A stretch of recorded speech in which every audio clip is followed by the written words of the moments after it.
Radio Nova, la dernière. Bonsoir à toutes et à tous. Bonsoir Radio Nova, bienvenue dans la dernière en direct et en public du Transborder à Lyon, dans le cadre du festival Sapresse, festival du dessin de presse qui commence aujourd'hui, qui va durer toute la semaine. Ça va Lyon? Enfin, on est plus exactement à Villeurbanne, les amis. On est à Villeurbanne. On a préféré pas aller à Lyon parce que l'ambiance est pas ouf en ce moment. Hein, c'est pas ouf, voilà, c'est le terme technique. Moi, j'ai regardé BFM. J'avais l'impression de regarder un docu Arte sur le nazisme. Enfin, un docu Arte, quoi, finalement.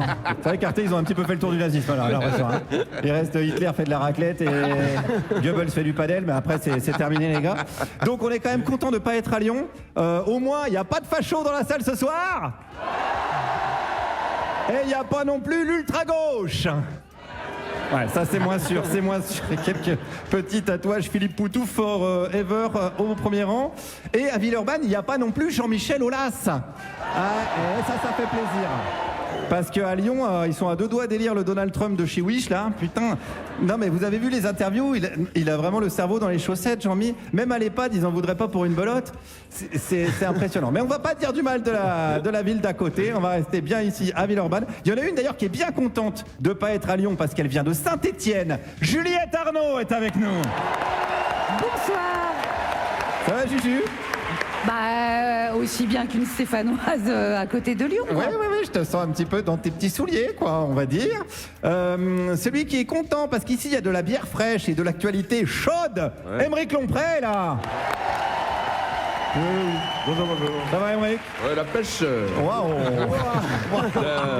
Dis donc. Toujours en 1990.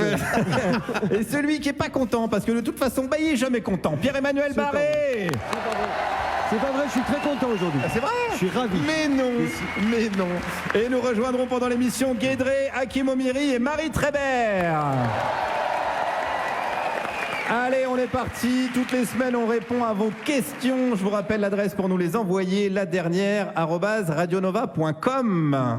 On commence avec Aymeric. Oui, on commence avec la question de Clément. Eh oui, c'est bien parti, j'ai l'impression. Alors, bonjour la dernière. Lisez-vous tous les livres de vos invités ou faites-vous semblant? Je vais répondre parce que je pense que la question m'est destinée. Non, personne ne lit les livres des invités, même pas Juliette qui fait semblant à chaque fois. Mais ce n'est pas un manque de volonté, mais par manque de temps, car on doit lire les livres de Guillaume et il en sort 2 par semaine. Allez, on passe à la question de Lola. Bonjour, pourquoi Lyon et Saint-Étienne ne s'aiment pas? Alors là, je pense que je suis qualifiée pour te répondre, Lola, puisque je suis née à Saint-Étienne. Alors en gros, ça fait 2 siècles que ça dure. On peut résumer ça par la ville prolétaire contre la ville bourgeoise, le charbon contre la soie, les sextapes contre les fachos. Mais en vérité, c'est surtout autour du foot que ça se durcit. Tu sais, Lola, le foot, cet endroit magnifique où les valeurs les plus merveilleuses de l'humanité brillent de mille feux. Avec une énième preuve cette semaine, une touchante banderole de total soutien de supporters parisiens à leur vice-capitaine Achraf Hakimi, qui vient d'être envoyé en procès pour viol. J'aime le foot, j'aime la vie, j'ai envie de me pendre. Voilà. On enchaîne avec la question de Sacha. Bonjour la dernière. Ça y est, nous sommes en 2026, 8 décennies après la destruction du Troisième Reich, et l'Assemblée nationale française s'est levée pour observer une minute de silence en honneur d'un jeune fasciste. Le ministre de l'Intérieur a autorisé une manifestation néo-nazie et pétainiste à Lyon, et Olivier Faure a envoyé dos à dos les groupes fascistes et antifascistes en expliquant que les uns ne valaient pas mieux que les autres. Oui. Je souhaite donc m'exiler au plus vite. Quel pays me conseillez-vous? Alors attendez, Sacha, attendez et voyons plutôt le bon côté des choses. 1 minute de silence à l'Assemblée nationale, c'est 1 minute où on n'a pas entendu Aurore Berger raconter de la merde. Et ça, on prend. Les bonnes nouvelles, on prend. Un ministre de l'Intérieur qui autorise une manifestation fasciste encadrée par la police n'est-elle pas simplement un rendez-vous des copains?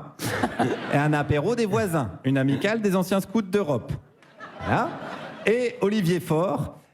Non mais on s'en fout, qu'est-ce qu'on a parlé d'Olivier Faure, sérieusement. Allez Sacha, on se reprend, ça va aller, dans à peine un mois ce sera la révolution, l'instauration d'une constituante, la nationalisation des banques, l'autogestion. Rejoignez-moi dès à présent dans mon pays, le déni. Et on passe... Ouais, on est nombreux dans le déni. On passe à la question de Camille. Bonjour, ma question est pour Jean-Emmanuel.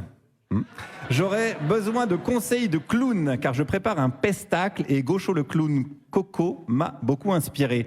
Serait-ce possible d'en revoir une démonstration en live? Bonjour Camille, c'est Jean-Emmanuel. Eh bien, si j'étais toi, je ne me lancerais pas dans le spectacle vivant. Premièrement, parce que si t'es pas foutu de retenir un prénom, tu vas avoir du mal à retenir un texte entier. Deuxièmement, c'est rigolo de dire pestacle quand on a 4 ans. Au-delà, c'est comme les gens qui répondent oui ou ça c'est fait. Et ça donne envie de rétablir les châtiments corporels. Mon conseil, oriente-toi vers un métier qui est plus en accord avec tes capacités intellectuelles, comme par exemple Dodane, boudin de porte, ou encore porte-parole du gouvernement. Belle journée. Ah, c'est Oui. actif-agressif. Ouais. On enchaîne avec une question de Gwenaël. Bonjour. Bonjour. Bonjour, Gwenaël. Kenavo, Gwen. Alors ma question c'est, si l'humour de Emeric est l'équivalent de 17 terrains de football, celui de Pierre-Emmanuel de 32 terrains de tennis, si la pertinence et l'impertinence de Guillaume équivalent à 45 terrains de pétanque, si la poésie et la culture dispensées par Juliette sont l'équivalent de 28 terrains de basket, l'émission La Dernière équivaut à combien de stades de France? Donc Kenavo, Gwen. La réponse est 36. C'est tout, il n'y a pas de... Non, mais je prends des questions longues, comme ça je suis pas obligé de travailler et faire des réponses courtes. Ça me fait quand même les droits d'auteur. Malin, habile. Eh ben on va enchaîner avec la question d'Ulysse. Bonjour, je suis en 3e et je voulais vous demander comment savoir si je suis de gauche. Et est-ce que Dieu il existe? Et est-ce que maman elle aime encore papa? Et est-ce que c'est grave si je préfère les frites à mamie? Oh Ulysse, ça suffit les questions auxquelles on ne sait pas répondre. On ne sait pas comment savoir nous-mêmes si on est de gauche, ne serait-ce qu'au niveau écologique. Guillaume qui pond des livres, des BD, des films comme il pète. Pierre-Emmanuel des enfants, des tracteurs, des piscines, Émeric des cheveux. Et de mon côté, j'engraisse une prédatrice, ma chatte kiki 3 fois par jour. Merde. Allez, on enchaîne, on passe ce moment d'hystérie. Alors ça c'est de droite. Ça c'est de droite. Drôle de public. Allez, on enchaîne avec la question de Dorothée. Oui, bonjour, est-ce qu'il vous arrive d'avoir le trac avant de parler à la radio? Mais enfin, pas du tout, Dorothée, on ne bande jamais avant l'émission. Ce serait dégueulasse de bander avant une émission. Qu'est-ce que tu racontes? Quoi? Ah non, trick, ça c'est trick. Track. Waouh, d'accord. J'avais compris trick. Oui, bah, on avait compris, mais c'est Ouais, track. c'est pas ça. Oui, oui. Oh. Non, on l'a... Non, ouais, ouais. c'est pas ça. C'est quoi le track? C'est quand tu peux pas bander. Bon, on va peut-être passer... Oui. On va passer à la question de Bob, si vous le voulez bien. Bonjour à toutes. Oui. Voilà. Elle a bien marché cette blague. Alors, bonjour, oui, bon. Oui. Allez, bonjour à tous, à toute l'équipe de La Dernière. Ou plutôt, salut les nazis, puisque les nazis sont les anti-nazis et les anti-nazis, les nazis. Pouvez-vous toutefois m'aider sur le cas Glucksmann? On sait que ce n'est pas vraiment un anti-nazi, donc ce n'est pas un nazi. Mais alors, qu'est-il du coup? Je vais m'en occuper, parce que Raphaël Glucksmann, c'est ma passion. Moi, j'ai fait Rafou première langue. Alors, il faut bien comprendre que quand même, Raphaël, c'est un résistant. C'est un gars, il laisse rien passer. No passaran, si vous voulez. Mais c'est un résistant distrait. Donc, des fois, passaran quand même. S'il y a une alliance possible avec Macron, passaran de ouf, même. Hein. Donc, Rafou, si vous voulez, c'est Jean Moulin, mais sans les pales du moulin.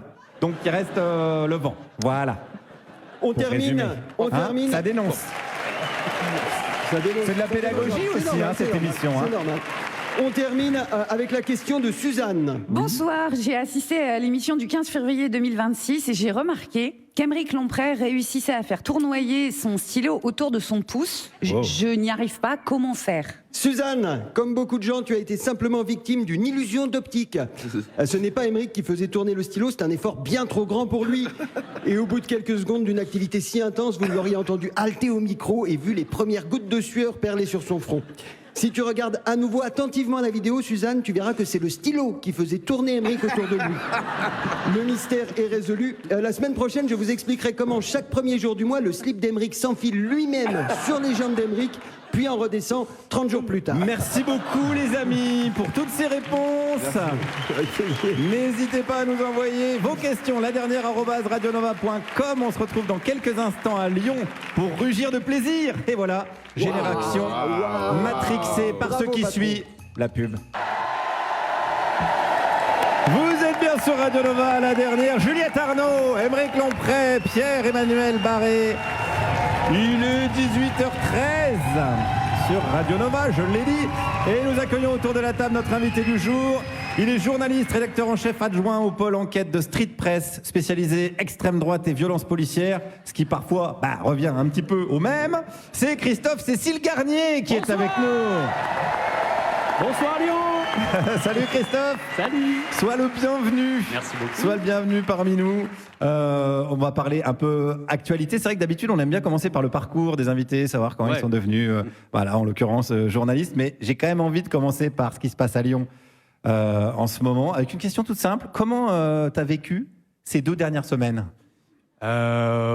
Écoute, voilà, ouais. Non, c'était des semaines, hein, non, franchement, j'ai failli faire une blague sur Tolisso et l'OL, mais je me suis dit non, on va direct être sérieux. Non, t'as vu Tolisso, là, personne n'a la ref, hein. C'est vraiment un public d'intellectuels. Hein, ok, ici, hein. Ouais. Non, première vanne est déjà ratée. Bienvenue dans mon monde. Je vais rester journaliste et pas, voilà. Non, c'était des semaines, et c'est vrai que ça a été un peu bon, on va pas se mentir, hein, quand on a appris la nouvelle.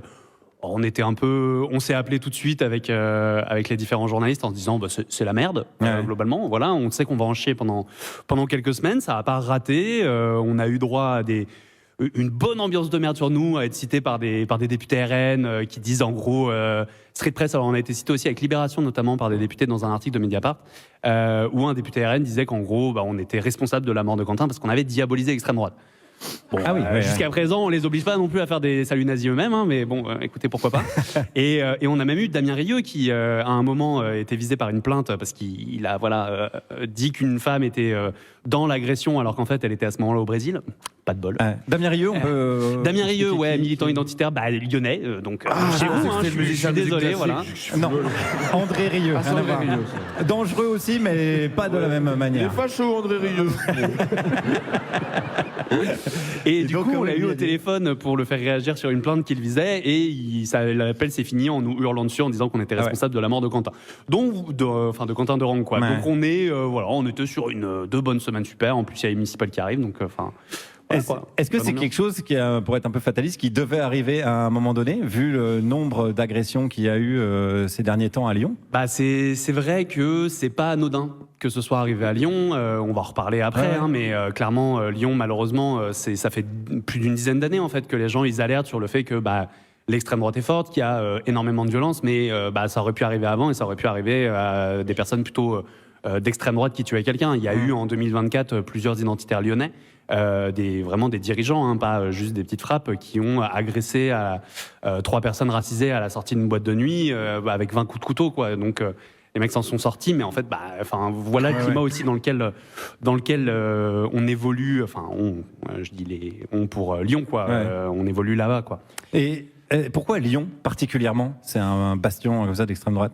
En fait, l'invité de l'invité en parlera mieux que moi, mais il y a quand même, en fait, un peu au début des années 2010, il y a eu énormément de locaux en fait, qui ont ouvert à Lyon. À un moment, il y avait 5 locaux d'extrême droite dans la ville. Et en fait, tout ça, mine de rien, ça agrège en fait énormément. En plus, le côté ville étudiante, donc en fait, il y a des étudiants qui peuvent venir. Et quand on est étudiant, c'est là où le militantisme radical se fait quand même le plus, on a remarqué en tout cas. Et du coup, c'est vrai qu'à un moment, on s'est retrouvé avec 5 locaux, qu'il y avait des néofascistes, il y avait des royalistes, il y avait les identitaires, et voilà quoi. Et donc tout ça, évidemment, ça donne un climat pas ouf, globalement. Et il y en avait beaucoup qui étaient dans le Vieux-Lyon, d'ailleurs.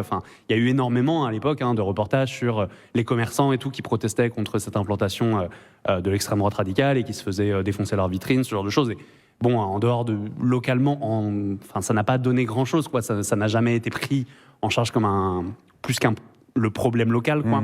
Alors que ça aurait déjà dû un peu nous interpeller en tant que société, et puis évidemment le gouvernement, mais malheureusement, on en reparlera aussi. Pas trop d'attente de ce côté-là. Juliette ? Mais il n'y a rien dans l'histoire encore plus ancienne de Lyon qui explique que 5 locaux s'installent et ça se passe bien pour eux. Théoriquement, Lyon, c'est plutôt vu comme la capitale de la résistance, quoi. Donc c'est plutôt l'inverse, en fait. C'est le lieu où il y avait énormément de mouvements de résistance. Jean Moulin est passé ici et tout. Donc c'est vrai que il peut y avoir au fur et à mesure, dans les grandes villes, il y a plus évidemment d'implantation, éventuellement de cadres d'extrême droite. Il y a l'Action française qui a des mouvements un peu partout en France, mais qui évidemment va être plus importante, par exemple, dans différentes grandes villes plutôt que des petites. Mais c'est vrai que pas plus Lyon qu'ailleurs, quoi, en fait. Et c'est vrai que c'est assez impressionnant que ça se soit aggloméré là jusqu'à un certain point. Après, tous ces locaux, ils ont fini par fermer. Et sous l'impulsion d'ailleurs de mouvements comme la Jeune Garde, en fait, qui ont un peu, avec les syndicats, fait tout un front commun. Donc voilà, la Jeune Garde, contrairement à ce que ça peut être aujourd'hui présenté dans les médias, c'est aussi ça, en fait. C'est aussi le retour d'un front unitaire contre l'extrême droite radicale dans les rues. Et évidemment, ça c'est là, ce qui s'est passé, c'est un problème. La Jeune Garde, c'est quoi exactement? Est-ce que c'est une association? Est-ce que c'est un collectif? Je sais c'est pas. Un collectif plutôt. Hein, je sais même pas s'ils étaient déclarés. Oui, parce qu'on parle en soi. Dans les médias, on entend dissoudre la Jeune Garde, mais est-ce que c'est genre mais de toute façon, juridiquement possible? La plupart des mouvements dont on parle en termes de dissolution sont jamais des associations, et la plupart du temps, ça leur fait pas grand-chose. Par exemple, en 2024, le gouvernement a dissous le groupe Union Défense, donc le GUD, un mouvement un peu historique de l'extrême droite, juste après que certains de ses dirigeants, dont le fils d'un intime de Marine Le Pen, soit sorti après la dissolution de l'Assemblée nationale par Emmanuel Macron le 9 juin 2024, pour ceux qui s'en rappellent. Et ils étaient sortis dans la rue pour, je les cite, casser du PD.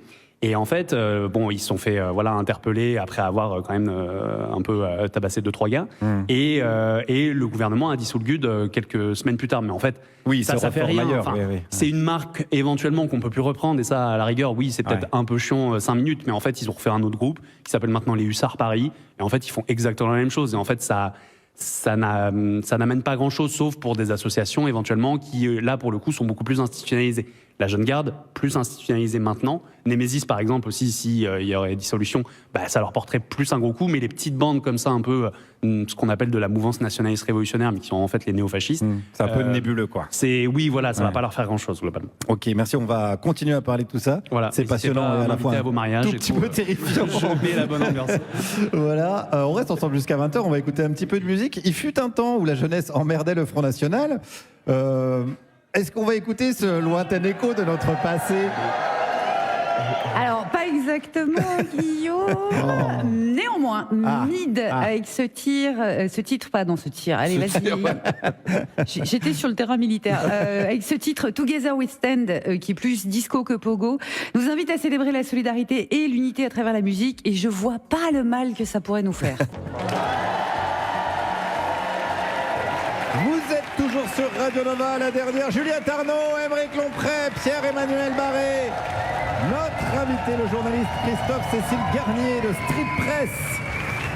On vient d'écouter de la musique, et on va continuer en chanson avec notre John Baez. Mais je ne parle pas de la vie sexuelle de Travolta. Je parle de notre héroïne de la contre-culture à nous, Guédré. Bonsoir. Parfois, c'est plus fort que nous. On ressent beaucoup de colère. On est fâché contre tout. On ne sait pas quoi faire de toute cette violence, cette rage à l'intérieur. On n'a pas la patience d'attendre que viennent des jours meilleurs. On essaie de méditer avec petits bambous, mais on est beaucoup trop fâchés. Alors on cherche autour de nous des gens qui nous acceptent tels qu'on est. On frappe à plein de portes en quête de quelqu'un qui nous comprend. Et une chose en entraînant une autre, on se tatoue une croix gammée sur le flanc. Respire, respire, ça va aller. Inspire, expire, visualise ton endroit préféré. Vide ton esprit, ne pense plus à rien. Respire, respire, tout va bien. On cherche tous des façons d'extérioriser, de faire sortir cette colère qui rugit. Mais essaie peut-être d'aller marcher en forêt plutôt que faire des saluts nazis. Parfois on se sent au bord de l'impossible. implosion. Toute cette haine, cette rage, et puis c'est l'escalade. Mais as-tu essayé une petite infusion plutôt que des ratonnades? Faire du point de croix, pas gammé, hein, plutôt que militer pour Sarah Knafo. Faire des puzzles, du tricot, du crochet, au lieu de pousser des arabes dans l'eau. Et si vraiment tu ressens trop de pulsions, de passer ta haine sur des gens, Challenge publie chaque année 500 noms. Tu peux piocher au hasard dedans. Tag des Ferrari plutôt que des mosquées. Casse du Bolloré plutôt que du PD. Qu'au moins si t'arrives pas à te maîtriser, on puisse tous en profiter. Mais respire, respire, ça va aller. Inspire, expire, visualise ton endroit préféré. Vide ton esprit, ne pense plus à rien. Respire, respire, tout va bien.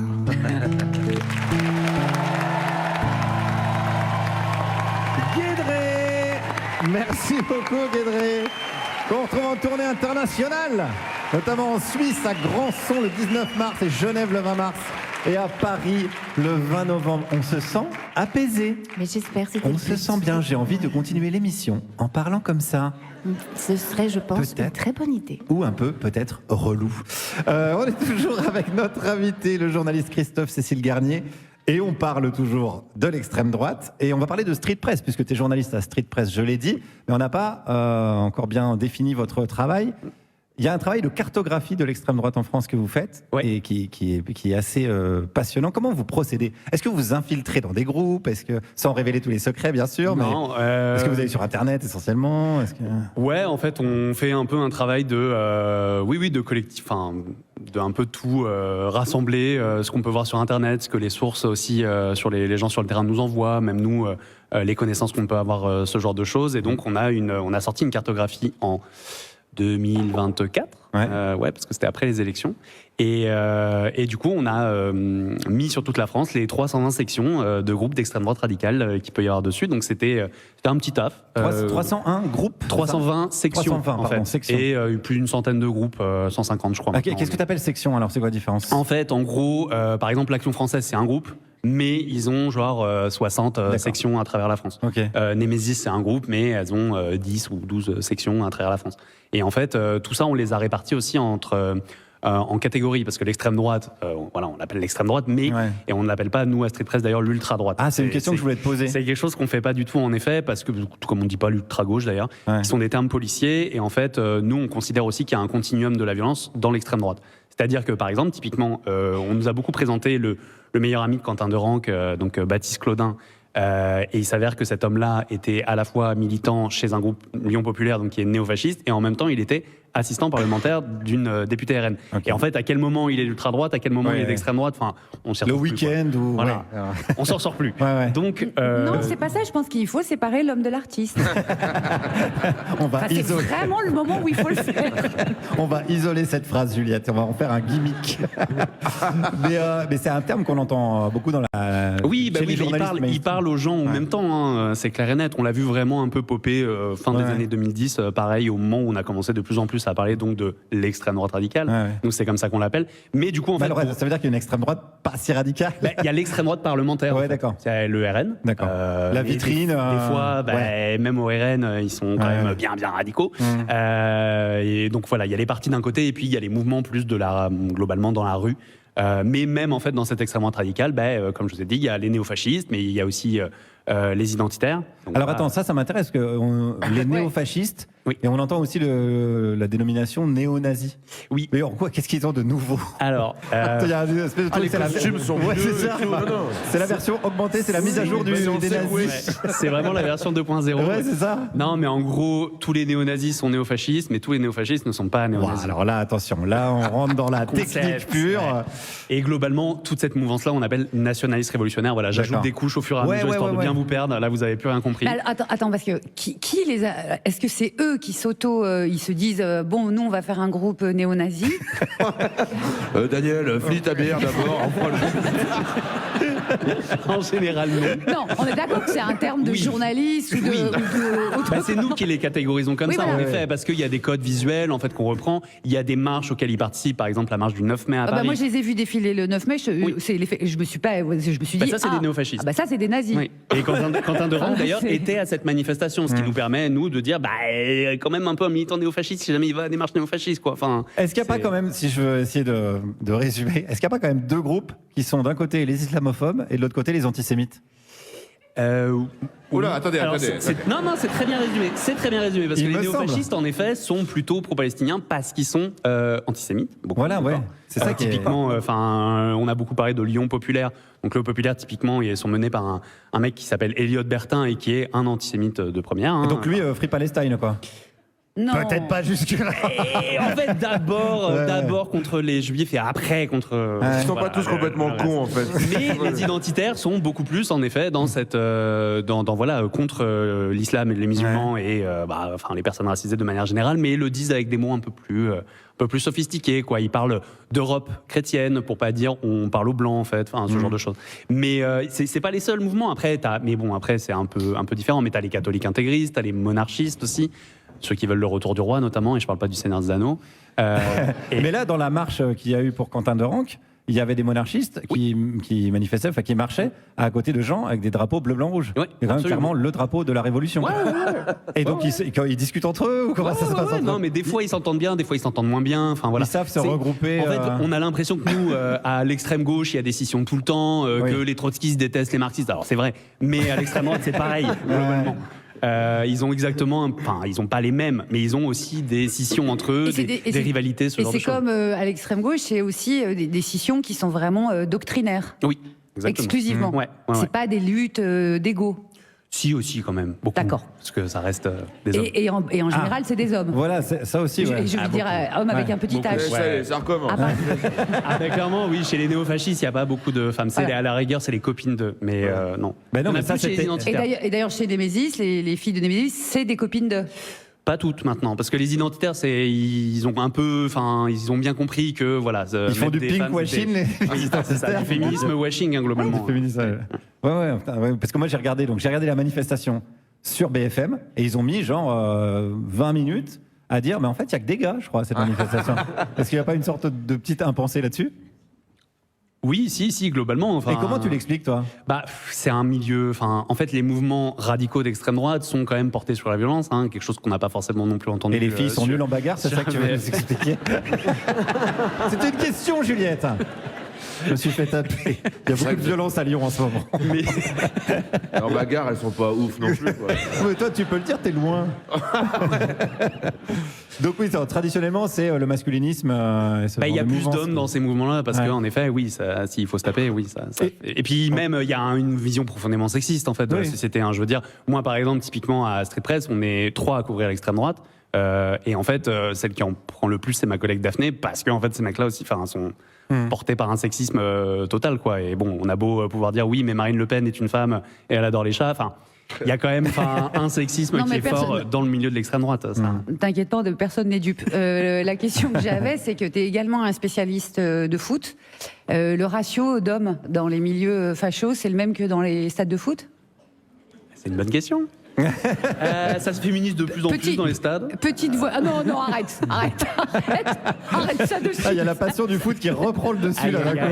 Je suis démasqué. Non, oui, c'est un milieu qui est historiquement très masculin aussi, parce qu'en fait, et notamment parce que quand tu parles de foot, tu parles de quoi? Tu parles principalement en fait des groupes de supporters. Oui. Et donc principalement des groupes ultras, parce que c'est ça qui existe aujourd'hui dans les stades. Les ultras, c'est un peu le syndicat dans le football d'un club. En fait, c'est vraiment un groupe de fans qui va supporter le club à domicile, faire parfois ce qu'on appelle des tifos, donc des animations, et qui va aussi suivre le club à l'extérieur. c'est un peu la différence et tout. Ce qui n'est pas la même chose que les hooligans, qui eux en ont un peu rien à faire du foot, pardon, et qui vont plus être là pour se taper. Même s'il y a de la violence chez les ultras, la violence n'est pas centrale, alors qu'elle l'est chez les hooligans. Mais du coup, c'est vrai que c'est un milieu aussi où c'est très masculin, parce qu'en fait, ça reprend beaucoup de termes aussi militaires. Typiquement, à Marseille, tu as le commando ultra. À Nantes, tu as la brigade Loire. Tu vois, il y a quand même un imaginaire en fait très masculin. Et il y a, mais politiquement en fait, c'est plus compliqué que ça. Il y a quand même beaucoup d'extrême gauche parfois dans certains groupes, un peu moins en ce moment quand même. Mais il y a aussi, des groupes d'extrême droite parmi les ultras. Voilà. Et pour revenir à Lyon. Ah oui, à Lyon, notamment. Il y en a quelques-uns. Et justement, pour parler du chiffre, parce que tu as parlé du nombre de sections, de groupes, mais ça représente combien de personnes en tout ? L'extrême droite révolutionnaire, comme tu dis. Si tu écoutes les services de sécurité, selon la police. Selon la police, ils diront il y a 3000 à peu près personnes. C'est quand même pas énorme, quoi. Ce qui est pas énorme. Mais en fait, déjà, quand il y a un journaliste, Sébastien Bourdon, qui avait fait le calcul dans son livre qui est Cœur noir, drapeau blanc. On ira voir. Allez voir Sébastien Bourdon et allez voir son livre, il est super. Ouais. Mais qui faisait en fait le décompte des radicaux, enfin des votes aux élections municipales pour des listes turbo d'extrême droite, et notamment des trucs plutôt antisémites. Aux élections de 2019, il y avait la liste de Renaud Camus, par exemple, donc il y a un antisémite. Le grand remplacement, etc. Ouais, le grand remplacement et tout. Il y avait aussi la liste de la dissidence française, donc pareil, portée par des mecs un peu proches de Alain Soral, donc pareil, antisémite plus. Et en fait, mine de rien, les votes de ces listes-là, on était plus proche de la dizaine de milliers déjà, tu vois. Donc on fait un petit x2, x3 dans le nombre de militants qui sont quand même portés par ces idées radicales-là. Et c'est sans compter ceux qui votent pas éventuellement, quoi. Donc si on faisait le calcul, on est quand même beaucoup plus proche de 10 000 que de 3 000. Oui. Et la tendance, j'imagine que ça progresse ou pas, peut-être d'ailleurs.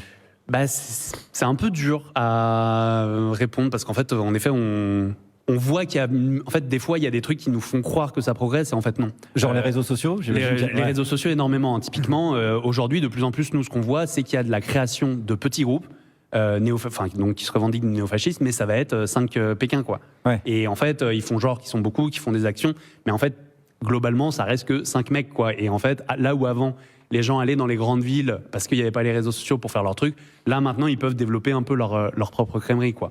Et donc, multiplier un peu les petites assauts, mouvements radicaux près de chez vous. Du coup, j'imagine que c'est encore plus dur à cartographier et même à... c'est un peu chiant à les suivre, globalement. Radar, mais typiquement, par exemple, le groupe de Quentin de Ranc, les Allobroges bourgoins, c'est un groupe qui s'est monté genre vraiment en mai 2025. Et nous, quand on a fait notre mise à jour de la cartographie en septembre, on se disait... Ils ont fait des trucs, oui, mais en même temps, ils ont l'air d'être 10. Est-ce qu'on les met ? Bon, allez, on les met quand même et tout. Et est-ce qu'il n'y a pas le risque que ça leur fasse, pas de la pub, mais que ça leur fasse plaisir de figurer sur cette carte ? Alors, je te dis ça parce que nous, quand on figure sur les cartes de l'islamo-gauchisme des fachos, on prend ça un peu comme une fierté. Mais sur celle de Soral, tu vois, t'es à côté d'Alain Soral, c'est assez mal fait, quoi. Globalement, ils sont quand même entre eux, quoi. Ouais. Mais non, mais du coup, c'est vrai que ça peut leur faire plaisir. Hein. Des fois, on les a vus au tout début de la carto, mais nous, on estime quand même que le rapport, en fait, information des gens, il y a un travail est plus important et en général leur petit plaisir. Oui, certains vont se prendre en photo éventuellement devant leur ordi en étant fiers. Ça, une fois passé les 5 minutes derrière, au moins ça permet à des gens de savoir qui sont à côté. Et typiquement, sur le moment de Quentin de Ranc, quand le nom des Allobroges bourgoins est sorti, en fait, une des seules occurrences, c'était nous sur notre carte, quoi. Et c'est aussi pour ça qu'on fait ça. Drapeau noir, jeunesse blanche, Sébastien Bourdon. Merci à Ramzi Assadi, notre rédacteur en chef, pour l'information. Merci Christophe, on va se retrouver dans quelques minutes. C'est dans Street Press qu'on a appris que la régie pub de Nova appartenait à Lagardère, donc à Bolloré. Il est donc temps de financer le fascisme qu'on dénonce. C'est la pub. Vous êtes toujours sur Radio Nova, la dernière. Juliette Arnaud, Émeric Lompré, Pierre-Emmanuel Barré, notre invité, le journaliste de Street Press, Christophe-Cécile Garnier. On est à Lyon, on est en France et c'est la panique. La France a peur. Arrêtez! Personne n'a craqué! Alors, on est à Lyon, on parle de l'extrême droite, le sujet est sensible et moi, vous connaissez, j'ai pas envie de faire des amalgames. c'est pas mon genre, j'ai pas envie de tomber dans la naziphobie primaire. Tous les fascistes ne se veulent pas, il y en a des biens. Ça, je l'ai appris en regardant une interview de la députée écolo Léa Balage-Elmariki sur France Info. Elle est interrogée par la journaliste Brigitte Boucher, qui est en pleine forme, on peut le dire en ce moment, et qui pose donc des questions. La marche pour Quentin Dorenc s'est bien passée, on l'a vu sur ces images. Laurent Nunez a-t-il eu raison de respecter la liberté de manifester ? Alors je crois que ça s'est pas bien passé quand on a des néo-nazis qui défilent, qui insultent, qui chantent des chants homophobes. Ça ne s'est pas bien passé. Non. Malgré tout, ça s'est déroulé dans le calme. Voilà, c'était bon enfant, comme on dit. À la bonne franquette, dans le calme. Parce que pour Brigitte, ce qui est important, c'est qu'il n'y ait pas de vitrine cassée. Ça, c'est important, parce qu'on peut dire ce qu'on veut. Les néo-nazis, ils respectent les commerces. Ils respectent les banques. Bon, des fois, ils disent que toutes les banques appartiennent aux juifs. C'est des antisémites qui respectent le mobilier, n'empêche. Un bon point pour eux. Brigitte Boucher continue son interview. Il y avait aussi des familles, des enfants, beaucoup de femmes qui ont défilé dans le calme. Et il y a eu quelques signalements qui ont été faits par la préfète. Voilà, des barbes à papa, des manèges, enfin c'était sympa. Et quelques signalements, il faut le dire, rien de grave. Rassurez-vous, essentiellement des bras tendus, des abalés-bougnoules, des sales races. Pas de quoi casser trois pattes à un arabe, comme on dit dans le Vieux Lion. C'est une journée classique en fait. C'était un lundi pour vous. Voilà. Alors le problème, c'est que Léa Balage-Elmariki, elle provoque aussi Elmariki, sans déconner. Bon, elle tient à rappeler les faits. Ça fait plusieurs fois que dans les rues de Lyon, dans les rues de Paris, on a des saluts nazis. Personne ne s'en inquiète. Moi, je suis extrêmement inquiète. Par rapport à ce qui s'est passé ces derniers jours, on a le sentiment que quand il y a l'ultra-droite qui défile, c'est calme. Quand il y a l'ultra-gauche, il y a à la fin un mort. Brigitte Ah, Brigitte, on sent qu'elle le veut, le Pulitzer, Brigitte. Ah, elle donne tout. Je vous rappelle qu'on est sur France Info, là. Hein. Ça, c'est le service public. Pascal Praud, il a dû regarder ça devant la télé. Il devait être fou, quoi. Il dit, mais attends, elle est de chez nous, quoi. Pascal Praud, c'est la première fois qu'il a pas dit, c'est mes impôts qui payent ça. Il a dû dire, c'est mes impôts qui payent ça. Il a renvoyé un chèque au fisc. Incroyable. Mais Léa Balage-Elmariki, elle n'en démord pas. L'extrême droite est en train de se banaliser. Les idées d'extrême droite pullulent dans l'espace public sans qu'il... La faute à la France Insoumise ou pas? Ah là, voilà, la bonne question. Ah, c'est la bonne question. Si les fachos sont des fachos, est-ce que ça serait pas de la faute des gens de gauche? Est-ce que Himmler, c'était pas juste un gars énervé par la redistribution des richesses et les mecs qui jouent du djembé? Eh ben oui, c'est vrai que c'est agaçant. Bon. Ah, mais encore Léa qui revient à la charge. L'extrême droite a la violence comme projet politique, la violence envers les femmes, la violence envers les personnes LGBT, la violence envers les personnes mais ce ne sont pas les personnes musulmanes de la France insoumise qui font justement, qui banalisent l'extrême droite. Vous le voyez, vous, à l'Assemblée nationale, par exemple? Les plus bruyants sont sur les rangs de la France insoumise? Les plus bruyants sont sur les rangs de la France insoumise. Et c'est ça qui est insupportable pour Brigitte, qui, je vous le rappelle, a des acouphènes. Eh ben ouais, vous avez peut-être rien à foutre, mais elle souffre énormément. Les plus bruyants, ce sont les antifascistes. D'ailleurs, on le voit. Faites du bruit, les antifascistes! C'est QFD, ce qu'il fallait démontrer. C'était brillamment démontré. Eh ben, vous êtes bruyant. C'est brillamment démontré. C'est les deux. C'est bruyant et brillant. Arrêtez. Ouais, mais Brigitte, là, pensez à Brigitte. Non. Arrêtez, je vous jure, je m'entends pas. Pauvre Brigitte, si elle entend ça. Oui, mais en tout cas, je sais pas. Quelqu'un m'a appelé Juju. Merci beaucoup, Guillaume. Nous sommes toujours avec Christophe Cécile Garnier de Street Press. Tout à l'heure, tu nous parlais de cette radiographie que vous avez fait des 320 sections différentes d'extrême droite. Moi, il y a un truc qui me taraude, c'est ils ont quel âge ces gens qui sont dans ces petites sections là? On dirait les maternelles un peu, oui, c'est vrai. Non, avec leurs petites pattes modelées. Non. Parce que comme c'est aussi souvent les gars qui vont faire les basses œuvres et tout. Ouais, c'est en dessous de 30 ans. Voilà, c'est ça. En dessous de 30 ans la plupart du temps. Après, pareil, les cadres, par exemple, les vieux cadres à Action Française au siège à Paris, ils sont plus proches de la soixantaine, globalement. Ouais.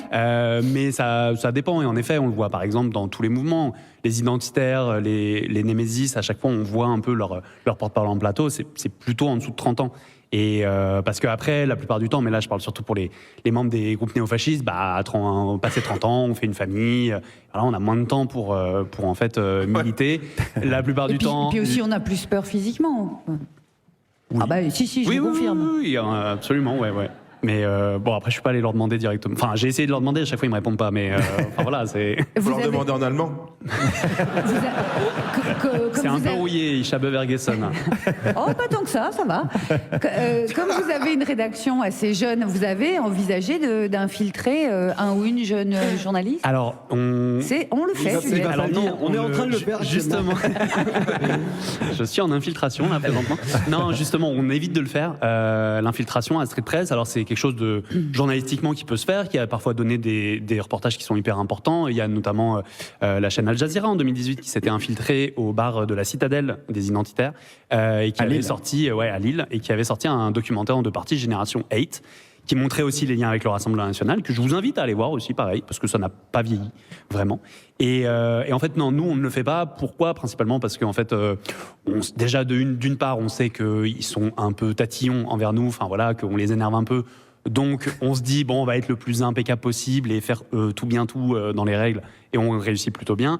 Et la deuxième, c'est aussi une question de sécurité. En fait, si un journaliste à nous, justement, se fait choper, là, globalement, je sais pas trop ce qui se passe, mais j'ai pas trop envie d'imaginer. C'est déjà arrivé que des journalistes qui travaillent, ont pu travailler pour nous, mais qui, là, n'ont pas... En gros, il y a un journaliste qui, à un moment, a fait une infiltration dans un groupe, qui avait travaillé pour nous auparavant. Là, c'était pas le cas, il travaillait pour un autre média. Et ça s'est mal passé, lui aussi, par exemple. On embrasse Thierry. À ce moment. Qui nous regarde donc de là-haut, a priori. Non, mais donc, c'est quand même des questions un peu importantes. Et typiquement, la manifestation de samedi pour Quentin Derenc, on n'a envoyé personne. Parce que, en fait, aussi, on se disait, s'il se passe un truc, on ne peut pas non plus... Enfin, on a cette responsabilité-là aussi par rapport à ça. Et si moi, je me dis, j'ai pas envie d'y aller, je vais pas demander à un pigiste, par exemple, d'y aller, quoi. Un stagiaire de 3e, avec un petit pin sur Street Press. Faut qu'il apprenne le boulot, le gamin. Attends, en termes de sociologie, donc on est plutôt sur des mecs, on est plutôt sur des jeunes. Est-ce qu'on a une sociologie de classe? C'est-à-dire, c'est plutôt des gens défavorisés ou pas forcément? Pas forcément, là pour le coup. En effet, il y a toujours un peu ce côté, non, en fait, c'est les prolos, pas vraiment. Il y a un peu de tout. Mais la plupart du temps, les chefs sont aussi quand même plutôt de bonne famille. Un des leaders néo-nazis parisiens, qui était d'ailleurs à la manifestation pour faire le service d'ordre pour Quentin Derenc, c'est Marc de Cacré-Valmeunier. C'est donc quelqu'un issu d'une très bonne famille, très bien inséré socialement.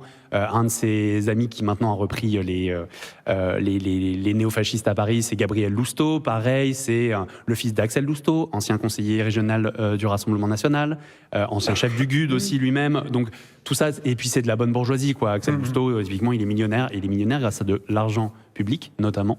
C'est une enquête qu'on a sortie il y a 2 ans par rapport à ça, où en fait c'est un gars qui a qui fait de la sécurité, en fait, mais genre des trucs incendies, par exemple, dans des organismes publics type la RATP, la Cité des Sciences, et en fait, il s'est gavé d'argent public avec ça. Mais on lui a fait perdre quelques contrats et quelques millions d'euros, donc on était contents. Et l'enquête est toujours dispo sur... L'enquête est toujours dispo, exactement. Donc n'hésitez pas à aller voir. On va aller voir ça. Mais voilà, toute cette session. Après, il y a aussi des personnes qui sont plus d'un milieu... prolétaires, défavorisés. C'est pas un critère, quoi, je veux dire. Non, globalement, là, c'est quand même assez mixé, quoi. Mais ça dépend des groupes aussi. Bon, beau travail d'enquête, mais alors attention, parce que tu as un concurrent sérieux autour de la table. En termes d'enquête, je sais pas si tu es à la hauteur de ce qui va... Je suis pas sûr. De ce qui va arriver, parce que c'est un peu un maître, hein. C'est notre Élise Lucet à nous, quoi. C'est Élise Lucet 64, peut-être on pourrait l'appeler. Aymeric Lompré a enquêté sur toi. Voici tout ce que vous ne savez pas sur l'invité, que même l'invité ne sait pas sur lui-même. Générique. Aymeric, il s'excuse pour sa chronique. Il était malade. Christophe Cécile, bonjour. Bonjour.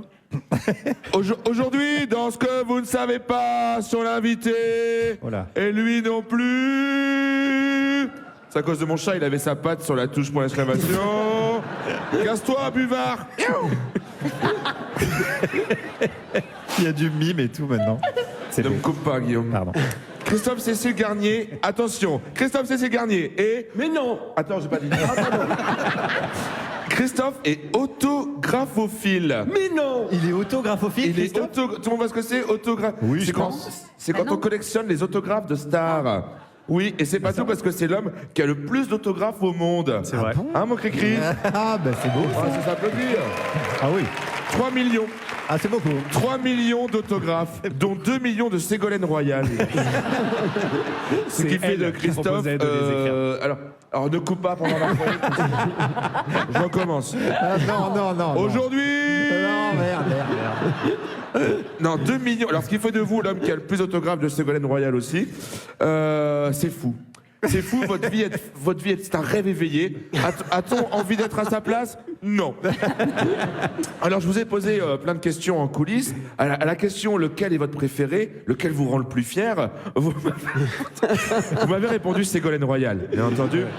Et après, je vous ai dit, oui, mais à part Ségolène Royal. Et là, vous m'avez répondu du tac au tac, Ségolène Royal. Et là, j'ai dit... Ensuite, une tension s'est créée. Puis vous m'avez dit, j'ai trouvé, c'est Ségolène Royal.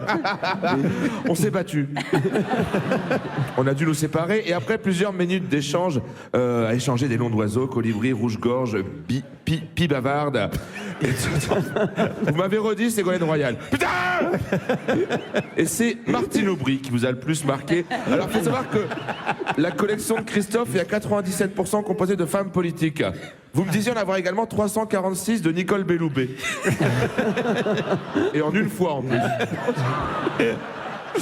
Je vous ai dit, hein, Christophe est différent de nous. Alors, à la question le plus difficile à avoir, vous m'avez répondu Christine Boutin. Puisque vous me racontiez, et là faut le voir raconter, bah je te laisse la raconter. Non, mais c'est hilarant. Alors, voilà, vous me racontiez que Christine sortait de l'église Notre-Dame de mon cousin que je suce. L'église bien connue des gens qui sucent. Oui, bon, alors, en famille. Quand Christophe s'est jeté sur Christine, et là Christine, pris de panique, a sorti un pistolet allemand, un Luger P08, et a commencé à vous menacer en allemand. Documenté. Oui.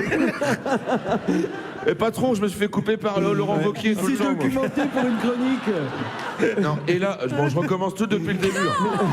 On s'en fout de votre interview, c'est bon. Alors, aujourd'hui... Quand tout à coup, Christine... J'en ai plein le cul de ma chronique. Non mais c'est pas bien, je le sais. Hein. Tout le monde est là, on veut Saint-Roustan. C'est fini, Saint-Roustan, c'est nul. Quand soudain, Christine a sorti son pistolet et a commencé à vous menacer en allemand ancien, mais là, vous étiez là, non, c'est juste pour un autographe. Et vous me disiez qu'elle avait signé l'autographe avec le sang de ses règles. Et alors, une tradition. Mais pourquoi? Pour avoir un rire. C'est la province, ils sont contents. Il arrive à dire une phrase en entier. Bon. Une autre histoire également que vous me racontiez dans votre livre Les autographes et moi. C'est l'autographe d'Elisabeth Borne. Hein, voilà, alors on va laisser la surprise aux gens, mais c'est hilarant. Dans un château fort, l'histoire s'est passée. Enfin, également Marion Maréchal dans le musée de la torture de l'OAS. Enfin, et bien sûr Brigitte Macron, le dernier hein, que vous avez encadré pour toi, sale conne. Hein, alors avant de nous quitter, je voudrais vous poser une question, bien sûr. Si tu pouvais avoir un autographe de nous quatre, lequel ce serait et pourquoi Juliette? Oh. Merci Émeric. Très belle enquête, hein. Un gros boulot d'investigation. Bravo. Ah ouais, ça c'est de la vraie. Hein. J'étais à ça de répondre Ségolène Royal. Ségolène Royal quand même, malgré tout. Quel boulot! Merci de faire ce travail, Émeric. Chacun sa spécialité. Dans l'équipe, on a tous une spécialité. Pierre-Emmanuel, par exemple, c'est les chorégraphies. Sur quelle musique va-t-il pouvoir bouger son petit boule, Juliette? Eh ben, depuis que j'ai vu Bad Bunny au Super Bowl, je rêve de voir Pierre-Emmanuel tout de blanc crème vêtu, mouvoir avec fluidité et grâce son bassin. Ouais. Et c'est forcément ce qui va se passer tout de suite dès les premières mesures de nous vaillole. Andale, Pedro. Vous êtes toujours sur Radio Nova, la dernière, Juliette Arnaud, Émeric Lompré, Pierre-Emmanuel Barré et notre invité, le journaliste de Street Press, Christophe-Cécile Garnier. Les loups sont-ils entrés dans Paris ou dans Lyon? Faut-il continuer à comparer les nazis à des animaux? Alors que clairement, aucun animal ne se fait tatouer des runes vikings sur la nuque en tendant la patte. Pour répondre à ce genre de questions et bien d'autres, notre spécialiste de la faune, Marie Trévert.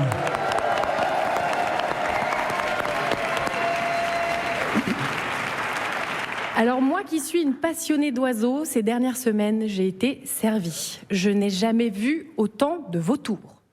Ils étaient partout. Responsables politiques, médias, tous ces oiseaux nécrophages, mangeurs de morts, voulaient leur part du corps de Quentin de Ranc. Vautours. Souvent perçus comme des oiseaux de malheur, ces animaux ne sont pourtant pas une métaphore du mal, bien au contraire. Dans la nature, ils ont un rôle écologique indispensable.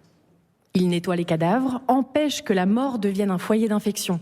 Ils limitent la propagation des épidémies qui coûteraient la vie aux autres animaux. Le long cou des vautours n'est pas une monstruosité, c'est une clé pour entrer finement dans le ventre d'un cadavre, atteindre ses viscères et le nettoyer jusqu'au fond. Leur tête nue permet que le sang ne s'accroche pas aux plumes pour traverser l'horreur sans l'emporter ailleurs. Et quand ils digèrent, c'est de la chimie pure, un tube digestif si acide qu'il détruit les pathogènes, listeria, salmonelle, et neutralise ce que la charogne pourrait répandre. Les vrais vautours avalent le danger pour protéger les vivants. Mais ce que j'ai vu ces derniers jours n'était là que pour faire proliférer la maladie. Eux aussi, on l'a vu perçante et savent lire un corps mort dans le paysage. Mais ce qu'ils repèrent est un rendement, une opportunité politique, médiatique et de pouvoir. Ces vautours-là ouvrent les cadavres, y plongent les mains, fouillent une carcasse et s'agenouillent face à elle comme on s'agenouille devant un buffet, une viande à découper pour se gaver. Le corps encore tiède, ils ont foncé sur Quentin de Ranc. Chacun voulait sa bouchée de cadavre, son lambeau de chair à brandir, pour ensuite jeter ses os et dégueuler un récit médiatique accusateur côté gauche. Dans le brouillard du Mont Bolloré, tout devient mangeable. Les vautours triant l'idéologie du cadavre du jeune militant néofasciste comme on sépare un nerf d'un muscle, proprement, froidement, pour ne garder qu'un martyr utilisable, pendant que les hommages se mêlent aux saluts nazis et aux insultes racistes. L'espace médiatique saturé par l'extrême droite est devenu un charnier puant, une mascarade mortifère où la complaisance politique et médiatique nourrit les vautours, banalise le fascisme et transforme chaque drame en carcasse utile à leur agenda. Chez les oiseaux nécrophages, cette chorégraphie de la mort a un mot, la curée. Chacun son tour autour de la dépouille. D'abord les éclaireurs, les pies, corbeaux, milans, puis les vautours fauves spécialisés dans les tissus mous, les viscères, et enfin viennent les vautours moines, experts de la peau, des tendons et du cartilage. Dans la montagne, aucun cadavre n'est plus utile ou inutile qu'un autre. Les vautours humains, eux, font le tri chez leurs morts. Certains corps restent au bord du chemin, d'autres n'obtiennent pas la grande larme nationale. Des familles n'entrent pas dans le menu. Mais alors, combien n'ont pas eu droit à la minute de silence à l'Assemblée nationale, victimes de crimes racistes odieux? Où était la minute de silence quand on a retrouvé Ismaël Ali flottant dans un étang?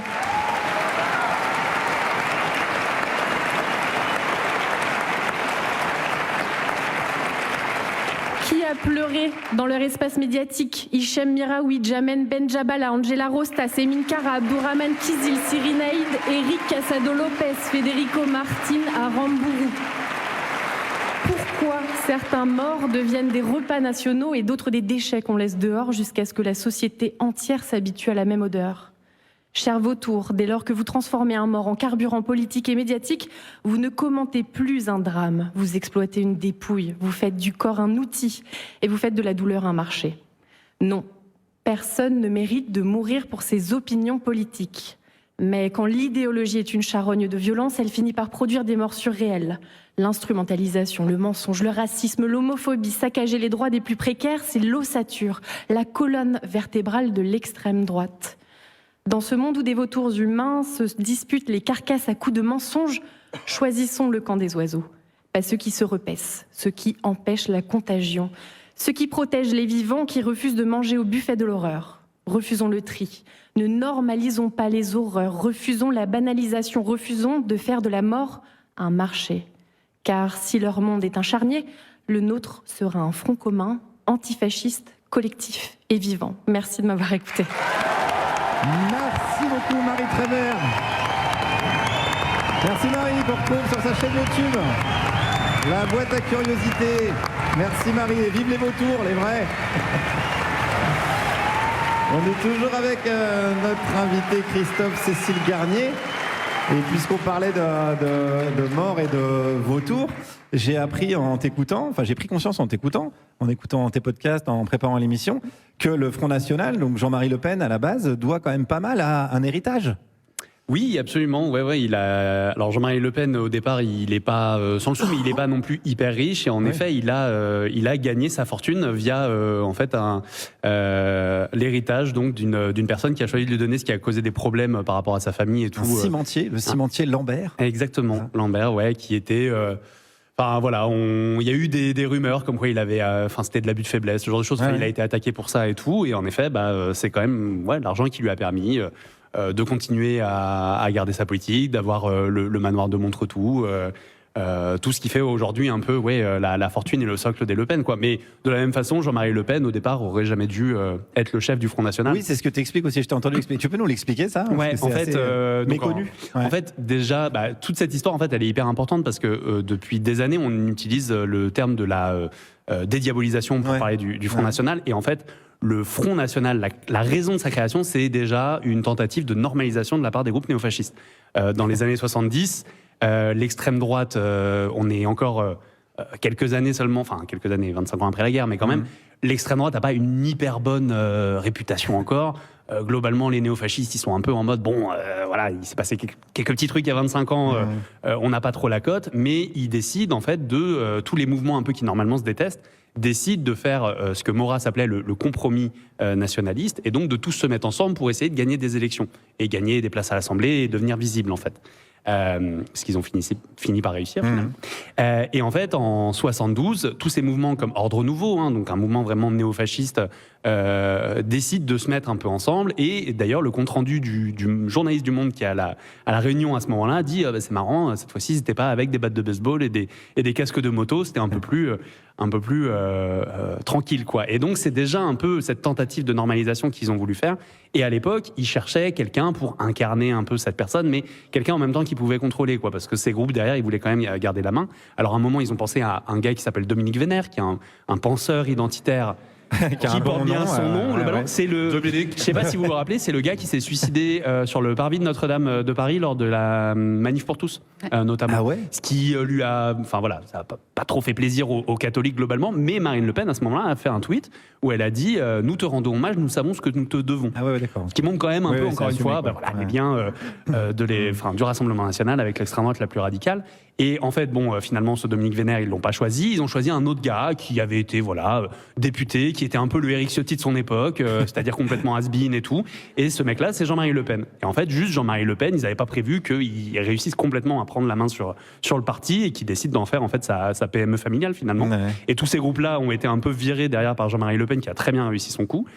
Et en fait, ils ont créé un autre parti qui s'appelle le Parti des Forces Nouvelles en 1974, mais qui, pour le coup, lui, n'a absolument pas vécu globalement. Merci. Donc, en fait, quand il se fait quand il se fait virer de son propre parti pour dédiaboliser par sa fille le Front National, c'est l'ironie de la vie qui est bien ironique. Oui, et puis en fait, ça montre que cette dédiabolisation, elle est là depuis le début. Donc en fait, c'est un terme que eux-mêmes ont imposé. D'ailleurs, le terme dédiabolisation, c'est Jean-Marie Le Pen qui le met dans l'espace public en disant nous avons été diabolisés par les médias, donc nous voulons nous dédiaboliser. Donc en fait, c'est là où on voit que tous ces mots qu'on utilise, en fait, contribuent depuis le début à la normalisation du Front puis du Rassemblement national, quoi. Et c'est vrai que quand on se pose un peu sur l'histoire et tout du mouvement, on se rend compte à quel point ils ont réussi finalement au fil des années, parce qu'ils ont eu quand même des traversées du désert avec Jean-Marie Le Pen, mais on se rend compte quand même qu'à la fin, ils ont réussi un peu un tour de force, quoi.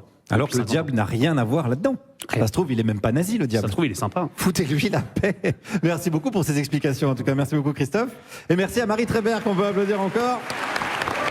Et qu'on retrouve sur la chaîne YouTube La Boîte à Curiosités. Une des curiosités, Marie, c'est que tu n'es pas encore plus de followers que Thibaut InShape. Allez vous abonner immédiatement. Promis, vous avez le temps, il ne se passera rien, c'est la pub. Vous êtes toujours sur Radio Nova, la dernière, Juliette Arnaud, Émeric Lompré, Pierre-Emmanuel Barré. Notre invité, le directeur adjoint du pôle enquête de Street Press, Christophe Cécile Garnier. Il est 19h12 et c'est le moment d'écouter celui qui est surveillé et très écouté, en particulier à la DGSI, Pierre-Emmanuel Barré. Attendez, j'ai une question. Attendez.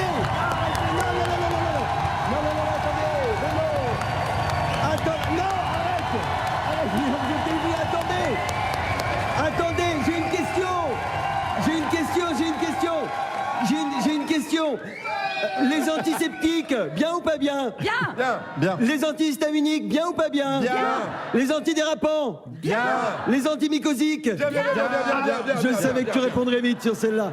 Les antibrouillards? Bien. Les antilopes? Bien. Les antipastilles? Bien. Du coup, les antifascistes, bien ou pas bien?